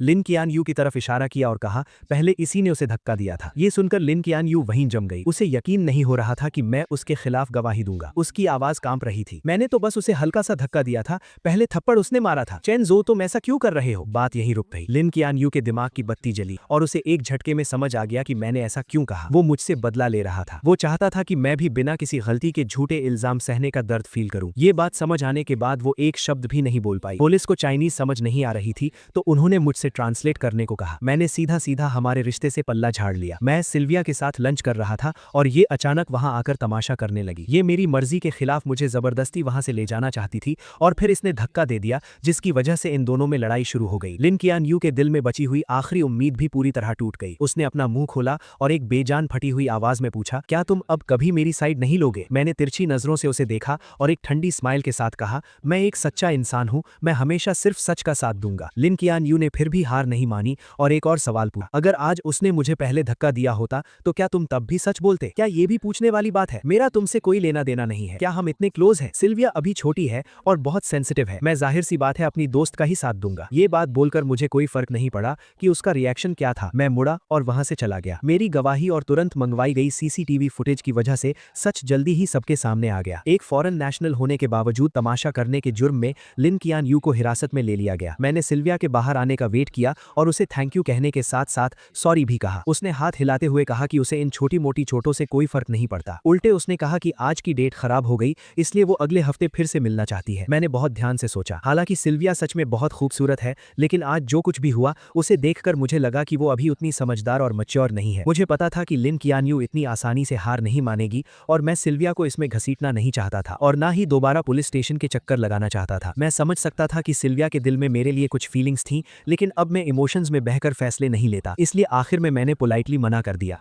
अगले 15-20 दिनों तक मुझे लिन क्वान यू कहीं नहीं दिखी। मेरी लाइफ फिर से ट्रैक पर आ गई। बाद में सिल्विया ने मुझे 2 बार और इनवाइट किया लेकिन मेरे मना करने के बाद हमारा रिश्ता वहीं खत्म हो गया। मुझे इस थोड़े टाइम के कनेक्शन के टूटने का कोई दुख नहीं। इस विदेश में मुझे थोड़ी बहुत कुकिंग आती थी इसीलिए मैं जल्दी ही इंटरनेशनल स्टूडेंट्स के ग्रुप में मिक्स हो गया। जब मैं लिन क्वान यू नाम के इंसान को लगभग भूलने ही वाला वो अचानक फिर वापस आ गई। वो स्कूल में गुलाब और गुब्बारों से भरी एक गाड़ी लेकर आई और मेरा रास्ता रोक लिया। चारों तरफ से लोग हैरानी से देख रहे थे और मुझे समझ नहीं आ रहा था कि मैं क्या कहूं। लिन क्वान यू को मेरे एक्सप्रेशन से कोई फर्क नहीं पड़ा। उसने सीधे अपने दिल की बात कह दी, चेंजो, अगर मैं भी 100 टाइम्स तुम्हें प्रपोज करूं तो क्या तुम मुझे एक और मौका दोगे? अगर मैं कुछ महीने पहले वाला इंसान होता तो ये बातें सुनकर खुशी से रो पड़ता लेकिन अब मुझे कोई फर्क नहीं पड़ा बल्कि ये सुनकर मेरे रोंगटे खड़े हो गए। कितना चीप ड्रामा है और कितने क्रिंजी डायलॉग्स हैं। उस वक्त मुझ पर कौन सा भूत सवार था कि मैंने सबके सामने इतनी बार उसे ऐसे प्रपोज किया था। उन पुरानी बातों को याद करके मुझे दुख नहीं होता बल्कि खुद पर शर्म आती है कि मैंने ये सब कैसे किया। इस वक्त मेरे सामने खड़ी लड़की क्या कह रही थी मैंने एक वर्ड भी नहीं सुना। काफी देर तक कोई जवाब ना मिलने पर लिन क्वान यू और घबराने लगी। वो बेचैन हो गई और टेंशन में मेरी तरफ देखने लगी। मैंने सीधा उसकी नजरों को इग्नोर किया, पीछे मुड़ा और दूर खड़े लोगों को हाथ हिलाकर बुलाया, हाय गुचिंग शुए, गुसीची, तुम लोग कहाँ जा रहे हो? लिन क्वान यू ने मेरी नजरों का पीछा किया तब उसे समझ आया कि मैं किसी और से बात कर रहा हूँ। ये देखकर लिन क्वान यू का दिल जैसे जम सा गया। लिन क्वान यू, चेंजो, बात अभी पूरी भी नहीं हुई थी कि गुचिंग शुए नाम की वो लड़की मेरे पास आई। उसकी आवाज बहुत फ्रेंडली थी। हम कैंपिंग पर जाने का प्लान कर रहे हैं चेंजो, क्या तुम भी चलोगे? मौसम बहुत अच्छा था, वीकेंड का कोई प्लान नहीं था और सामने एक बहुत बड़ी मुसीबत मुसीबत खड़ी थी। मेरे पास मना करने का कोई रीजन नहीं था, इसीलिए मैं तुरंत राजी हो गया। मैंने हंसते हुए उससे आज रात के प्लान्स के बारे में पूछा। हम दोनों ने लिन क्वानियो की तरफ मुड़कर भी नहीं देखा, बस आपस में बातें करते हुए कैंपिंग ग्रुप में शामिल हो गए। हम सबको दूर जाता देखकर लिन क्वानियो का चेहरा बुरी तरह सफेद पड़ गया। उसने अपनी मुट्ठी कस ली और गुचिंग शुए को बहुत जलन और नफरत भरी नजरों से देखने लगी। लिन क्वानियो हमारे पीछे पीछे शहर से बाहर तक आ गई। नदी के उस पार से वो साफ देख सकती थी कि हमारे बीच क्या हो रहा है। 7-8 इंटरनेशनल स्टूडेंट्स मिलकर पार्टी कर रहे थे और बहुत खुश लग रहे। वो हमारे बीच नहीं आ सकती थी, इसीलिए वो दूर से ही देखती रही, लेकिन मुझे जितना देखती उसका दिल उतना ही भारी होता जा रहा था। मैं जो कुछ भी कर रहा था, वो गुचिंग शुए नाम की लड़की हमेशा मेरे आसपास ही थी। मेरे और उसके बीच कभी भी 10 कदम से ज्यादा की दूरी नहीं हुई और हम लगातार करीब आ रहे थे। ये क्लोजनेस बाकी लोगों जैसी नॉर्मल नहीं थी। ये देखकर लिन क्वानियो की आंखें जलन से लाल हो रही थी और उसका बस नहीं चल रहा था कि वो आकर सीधा मुझे वहां से खींच ले जाए, लेकिन उसे अच्छे से पता था कि अगर उसने ऐसा कुछ किया तो मुझे बहुत गुस्सा आएगा। वो नहीं चाहती थी कि हमारा रिश्ता और खराब हो, इसीलिए वो आग में घी डालने वाला कोई काम नहीं कर सकती थी। उसे अपने दिल को जला रही उन सभी फीलिंग्स को दबाना पड़ा और खुद को काम रहने के लिए मनाना पड़ा। उसने लगातार 6 घंटे तक सब कुछ बर्दाश्त किया। धीरे धीरे अंधेरा होने लगा। हमने बॉनफायर जलाई और बहुत मजे से पार्टी कर रहे थे। वहां बहुत शोर था और मुझे इतनी आवाज की आदत नहीं थी, इसलिए मैं ताजी हवा खाने अकेले नदी के पास चला गया। मौका देखकर लिन क्यानियो मेरे पास आ गई। चेंजो, मुझे तुमसे कुछ बात करनी है। आज मेरा मूड बहुत अच्छा था, लेकिन फिर भी मुझे उसे देखकर अच्छा नहीं लग रहा था, इसलिए मेरी टोन थोड़ी रूखी थी। सॉरी, मुझे कुछ नहीं सुनना। ये बोलकर मैं जाने ही वाला था कि लिन क्यानियो घबरा गई। उसने सीधा मेरा हाथ पकड़ लिया। उसकी आंखों में एक रिक्वेस्ट थी, मुझे बस कुछ मिनट्स दे दो। चेंजो, कुछ बातें हैं जो मैं बहुत पहले से कहना चाहती थी। ये सुनकर मैंने आखिरकार सिर उठाकर उसकी तरफ देखा। मेरा एक्सप्रेशन बहुत अजीब था। बहुत पहले से क्या बात? कहीं ये वो बकवास तो नहीं कि तुम्हें मुझसे 2 साल पहले ही लव एट फर्स्ट साइट हो गया था? आखिरी बात कहते हुए मेरी आवाज में एक मजाक उड़ाने वाला टोन था। लिन क्यानियो को लगा जैसे उस पर बिजली गिर गई हो और वो सुन्न पड़ गई। उसने कभी सपने में भी नहीं सोचा था कि वो सीक्रेट जो उसने इतने अच्छे से छुपा कर रखा था वो मेरे मुंह से सुनेगी। मुझे कोई फर्क नहीं पड़ा कि वो कैसा फील कर रही है। मेरे चेहरे पर वो ताने वाली स्माइल और गहरी हो गई। लिन क्यानियो, जरा खुद सोचो, जो तुम बोल रही हो, मेरी बात छोड़ो, क्या कोई और इंसान, यहाँ तक कि तुम खुद भी इस बात पर यकीन करोगी? ऐसा कौन सा वन साइडेड लव है जो 2 साल तक एकदम परफेक्टली छुपाया जा सके? अपनी सेल्फ रिस्पेक्ट और ईगो को सेटिस्फाई करने के लिए अपने क्रश का प्रपोजल 99 टाइम्स सबके सामने कौन रिजेक्ट करता है? और हर मुश्किल और परेशानी के वक्त अपने पसंद के इंसान को बार बार दुश्मनों की साइड में कौन खड़ा करता है? क्या ये प्यार है? मुझे तो लगता है कि ये बहुत गहरी नफरत है। मेरे ये ताने सुनकर लिन क्यानियो का दिमाग सुन्न हो गया। उसने इन सब बातों को डिनाई करने की पूरी कोशिश की, लेकिन आखिर में वो खुद को डिफेंड करने के लिए एक वर्ड नहीं बोल पा। उसके मुंह से बस कुछ बेजान शब्द निकले, नहीं चेंजो, मैं सच में तुम्हें पसंद करती हूँ। मेरे आसपास के सब लोग ये बात जानते हैं, वो सब मेरे लिए गवाही दे सकते हैं। जब मुझे ही ये बात नहीं पता थी तो तुम किसे पसंद करती हो इससे मुझे क्या फर्क पड़ता है? वैसे भी मेरे पर्सपेक्टिव से तुमने शुरू से लेकर आखिर तक सिर्फ जो यानशु को ही पसंद किया है। तुम उसी के पास जाओ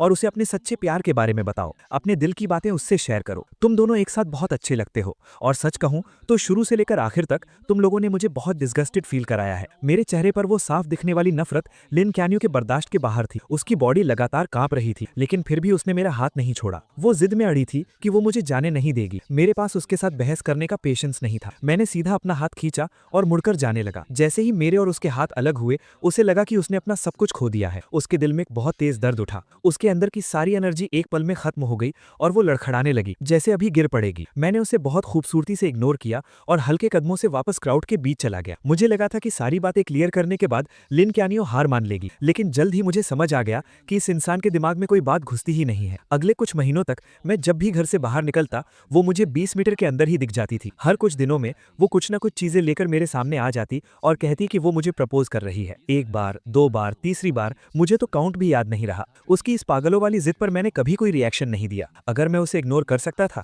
तो इग्नोर कर देता, और जब हद पार हो जाती तो मैं पब्लिक न्यूसेंस के नाम पर उसे वहां से बाहर निकलवा देता। इन सब चीजों की वजह से पूरे स्कूल को लिन क्यानियो नाम के इंसान के बारे में पता चल गया था। सबको पता था कि वो पागलों की तरह मेरे पीछे पड़ी है, इसलिए वो जहां भी जाती लोग उस पर उंगलियां उठाते, लेकिन उसे कोई फर्क नहीं पड़ा। वो बस मेरी ही परछाई बनकर घूमती रही। उसे लगा कि अगर वो कोशिश करती रहेगी तो एक दिन वो मेरा दिल जीत लेगी, लेकिन रियलिटी उसकी सोच से बहुत अलग था। मैं उसके किसी भी एक्शन से इंप्रेस नहीं हुआ, बल्कि मैंने उसके सामने दूसरी लड़कियों के प्रपोजल भी एक्सेप्ट कर ली। लिन क्यानियो के पास सिर्फ बेबस होकर मुझे आसपास की लड़कियों के करीब जाते देखने के अलावा और कोई ऑप्शन नहीं। धीरे धीरे लिन क्यानियो को मुझे हमेशा लड़की लड़कियों से घिरे देखने की आदत पड़ने लगी। उसे मानना ही पड़ा कि मैंने सही कहा था, मैं कभी भी उसकी प्रॉपर्टी नहीं था। बार बार रिजेक्ट होने के बाद वो एकदम सुन्न पड़ चुकी। मैं कितनी भी कड़वी बात कह दूं या उसे कैसी भी नफरत भरी नजर से देखूं, उसे अब दर्द फील होना बंद हो गया। वो गिनती करती रही 1 से लेकर 50 तक। सर्दियां बीत गईं, स्प्रिंग आ गया और फिर अर्ली समर आ गया। उसे लगा कि दिन ऐसे ही शांति से कटते रहेंगे, 50 से 100 तक और शायद 101वीं बार भी। लिन कियानियो ने कभी हार मानने का नहीं सोचा। जब उसे लगने लगा था कि वो सब कुछ नॉर्मल तरीके से हैंडल कर सकती है,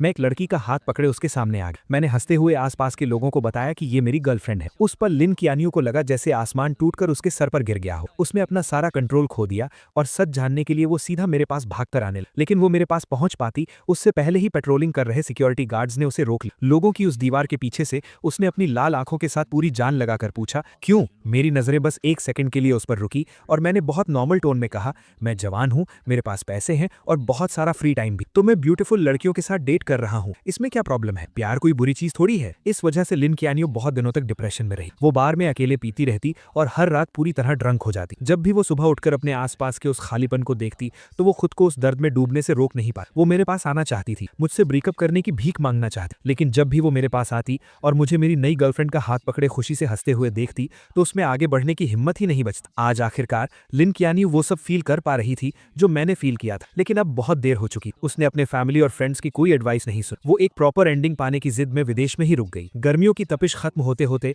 आखिरकार लिन कियानियो को मेरे ब्रेकअप की खबर मिल गई। वो मुस्कुराते हुए मेरे पास आई, मुझे दिलासा देना चाहती, लेकिन फिर से सब कुछ उसकी उम्मीदों के उलट हुआ। मेरे चेहरे पर दुख का कोई नामो निशान नहीं और मैं उसे उसी नजर से देख रहा था जैसे कुछ महीनों पहले देखता था। लिन कियानियो के चेहरे की स्माइल जम गई। उसने थोड़ा हिचकिचाते हुए पूछा, क्या तुम्हें कोई तकलीफ हुई है? मैंने एक बहुत पोलाइट स्माइल दी। हमने म्यूचुअली ब्रेकअप किया है, हम दोनों की मर्जी, इसमें क्या तकलीफ है? ये सुनकर लिन कियानियो का दिल थोड़ा शांत हुआ, लेकिन अगले ही सेकंड मेरी बात ने उसे चौंका दिया। और वैसे भी अगर मुझे कोई तकलीफ हुई भी होती तो वो उन 2 सालों की तकलीफ के सामने कुछ भी नहीं है। क्या तुमने वो सब खुद अपनी आंखों से नहीं देखा था? तो फिर यहाँ मगरमच्छ के आंसू बहाकर फेक सिंपैथी क्यों दिखा रही? मेरी आखिरी बातों ने लिन कियानियो को बेचैन कर दी। वो खुद को एक्सप्लेन करना चाहती थी, लेकिन मैंने उसे कोई मौका नहीं। मैं उन पुरानी बातों को एक्सप्लेन कर सकती। शेंचू बस करो, अब मुझे ये सब सुनकर इरिटेशन हो रही है। लिन कियानियो, मेरे सामने एक्टिंग करना बंद करो, ओके? अब मुझे तुम्हारी एक्टिंग देखने में कोई इंटरेस्ट नहीं। अगर तुम्हें अटेंशन चाहिए तो वापस चाइना जाओ और ज़ो यानशु और अपनी उन सहेलियों को ढूंढो, ठीक है? वो लोग खुशी खुशी तुम्हें सर आंखों पर बिठाएंगे। शोर मत करो। मेरी इन बातों से लिन कियानियो का चेहरा शर्म से लाल हो गया। मैंने उसे धक्का देकर साइड किया